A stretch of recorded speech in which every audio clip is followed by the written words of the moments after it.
Aprilia telah meluncurkan versi terbaru dari RSGP dalam tes pramusim di Sepang dengan banyak upaya yang dilakukan untuk memperkenalkan perangkat aerodinamis baru pada motor. Espargaro finish di posisi kelima pada hari terakhir tes dan menjadi pembalap non-Ducati teratas dalam catatan waktu dengan hanya terpaut 0,4 detik dari sang pemimpin Francesco Bagnaia. Meskipun mengakui bahwa motor baru ini jelas lebih kompetitif dibandingkan tahun lalu dan juga lebih stabil di tikungan, rider berusia 34 tahun ini menyebut performa mesin sebagai salah satu area yang harus ditingkatkan oleh tim asal Italia ini untuk menutup jarak dengan tim terdepan.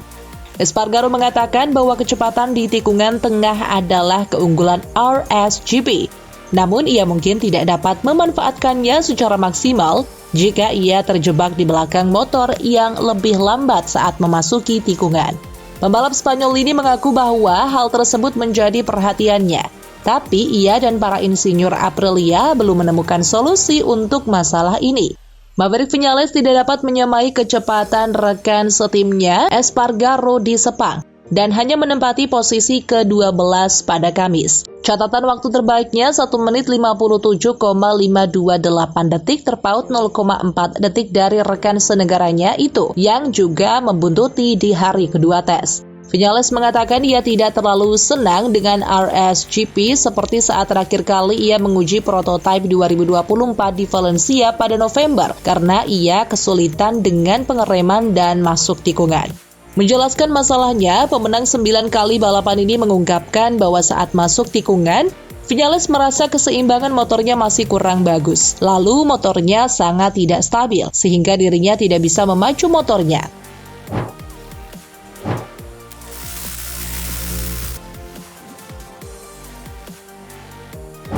Bagnaia menutup tes kolektif MotoGP Sepang dengan penampilan yang memukau. Dalam serangan pertama musim ini, ia menghentikan waktu pada 1 menit 56,682 detik yang sensasional. Catatan waktu yang hanya terpaut 0,8 detik dari posisi terdepan yang ia raih di lintasan yang sama pada November lalu.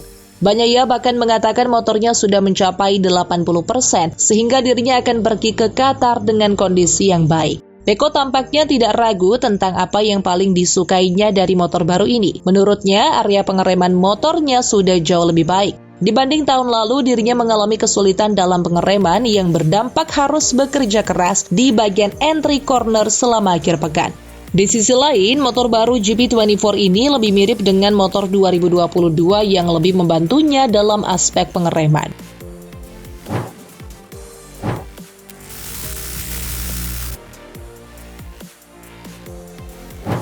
Marquez saat masih membela Honda punya sebuah kebiasaan unik.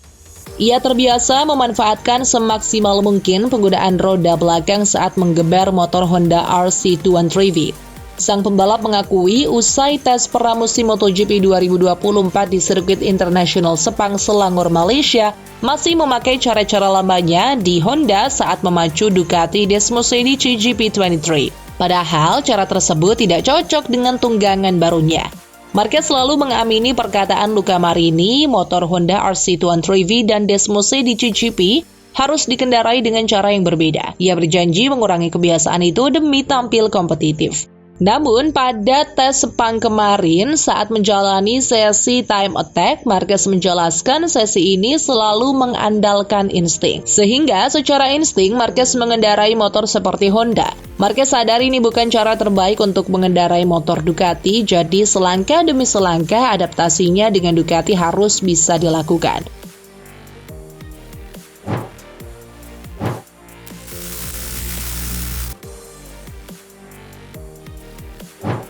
Zarco dan Marini kompak meninggalkan tim satelit Ducati untuk pindah ke Honda, tetapi Zarco hanya membela tim satelit Honda, sementara Luca Marini ada di tim pabrikan.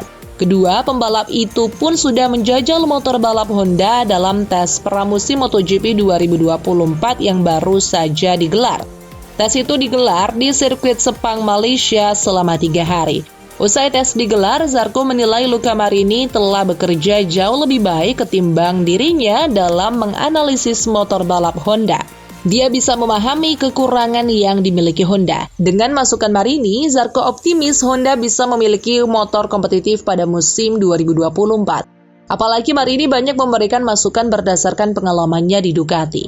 Zarco mengatakan Marini merasa ada banyak pekerjaan yang harus dilakukan di bidang aerodinamika. Sedangkan Zarco sendiri merasakan hal lain. Zarco bahkan mengakui Marini hampir menjadi seorang teknisi, jadi Marini akan memberikan informasi kepada Honda yang telah dia kumpulkan di Ducati.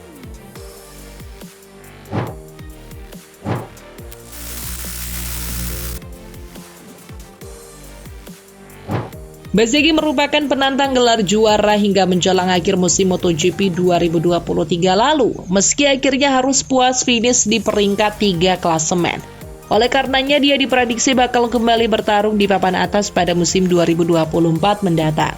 Namun, dalam tes resmi pertama MotoGP 2024 di Malaysia pekan ini, segalanya seakan berjalan tak sesuai harapan untuk Bezzecchi.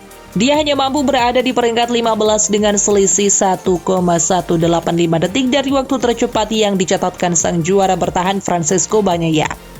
Murid Valentino Rossi itu menjadi satu-satunya pembalap yang gagal memperbaiki catatan waktunya pada hari terakhir tes di sirkuit Sepang itu setelah meraih angka terbaiknya di hari kedua. Dia pun menjadi satu-satunya rider Ducati yang menyelesaikan tes di luar 10 besar.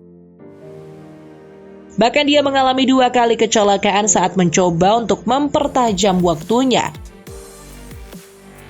Bez pun tak menampik bahwa dirinya sangat tidak puas dengan hasil tes pertama MotoGP 2024 ini.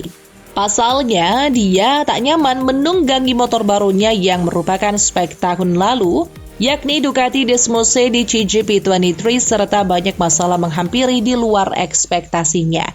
Bezzecchi mengaku mesin GP23 berbeda dan dirinya menderita karena tidak bisa menyalurkan tenaganya dengan baik. Selain itu, fase pengereman motor GP23 juga berbeda dari sebelumnya,